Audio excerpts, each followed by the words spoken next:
महाभारत में एक ऐसा ही अस्त्र था जिसका नाम था ब्रह्मास्त्र। लेकिन सबसे बड़ा सवाल यह है कि ब्रह्मास्त्र एक पौराणिक कथा है या उससे एक रहस्य जुड़ा हुआ है जो आज कोई नहीं जानता। अगर ये अस्त्र अस्तित्व में सच में था तो इसकी शक्ति कितनी भयानक रही होगी। आज की वीडियो में हम जानेंगे ब्रह्मास्त्र का पूरा रहस्य। आखिर में एक ऐसा तथ्य आएगा जो आपको सोचने पर मजबूर कर देगा।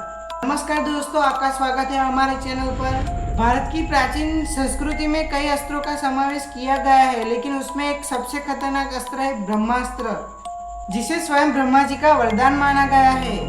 प्राचीन ग्रंथों के अनुसार ब्रह्मास्त्र कोई साधारण अस्त्र नहीं था। इसे केवल वही योद्धा चला सकता था जिसने वर्षों तक तपस्या की हो, गुरु से इसकी शिक्षा ली हो और मंत्रों का पूरा ज्ञान प्राप्त किया हो।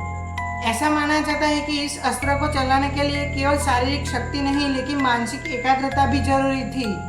कथाओं के अनुसार ब्रह्मास्त्र को एक बार छोड़ दिया जाए तो उसे रोकना लगभग असंभव ही था। इसको वापस बुलाने का ज्ञान हर योद्धा के पास नहीं होता था। यही कारण था कि इस अस्त्र का उपयोग अंतिम विकल्प में किया जाता था। कहा जाता है कि इसका गलत उपयोग हो जाए तो उसका प्रभाव सभी जीवों पर पड़ता था। पृथ्वी संकट में आ सकती थी, वातावरण बिगड़ सकता था, लोग मृत्यु पाम सकते थे। यानी ये शक्ति जितनी बड़ी थी, जिम्मेदारी उतनी ही बड़ी थी।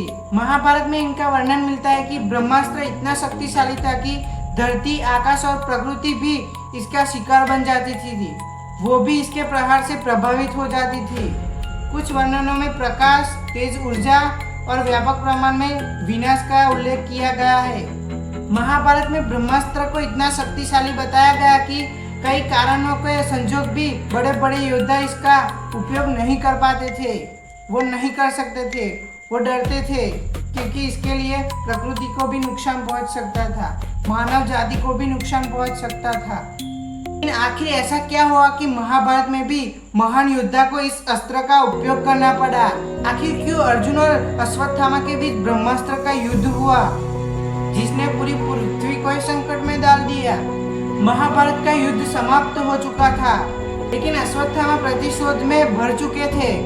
उनको लगा कि उनके पिता की मृत्यु छल से हुई है, इसलिए वो पांडवों के साथ बदला लेना चाहते थे। क्रोध में लिया गया निर्णय अक्सर विनाश का कारण बनता है और अंत में यही हुआ।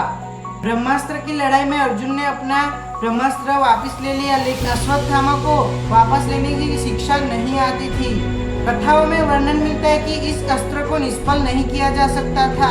यह अश्वत्थामा ने इसकी दिशा बदल दी और अभिमन्यु की पत्नी की कोख में पल रहे बच्चे को निशाना बनाया, लेकिन श्री कृष्ण ने अपनी शक्ति से उस बच्चे की जान बचा ली। यह घटना महाभारत की सबसे महान घटनाओं में से एक मानी जाती है।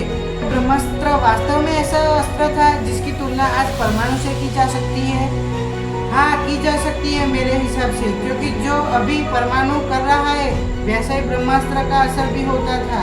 महाभारत हमें बार बार बताती है कि सबसे बड़ी शक्ति उसी के हाथ में थमती है जो संयम, धैर्य और विवेक रखता है।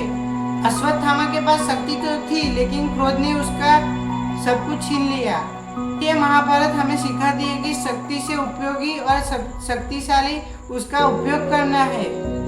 जब शक्ति पर क्रोध हावी हो जाए तो उसका परिणाम केवल शत्रु ही नहीं, पूरी दुनिया को भुगतना पड़ता है। आज हमारे पास मिसाइलें हैं और परमाणु भी है।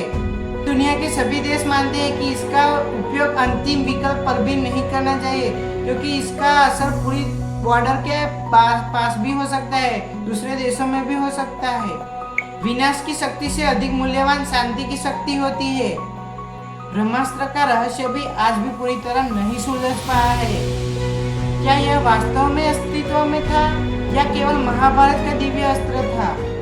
लेकिन महाभारत हमें सिखाती है कि अगर शक्तियों के साथ विवेक जुड़ा हो तभी मानवता सुंदर रह सकती है और सुरक्षित भी रह सकती है।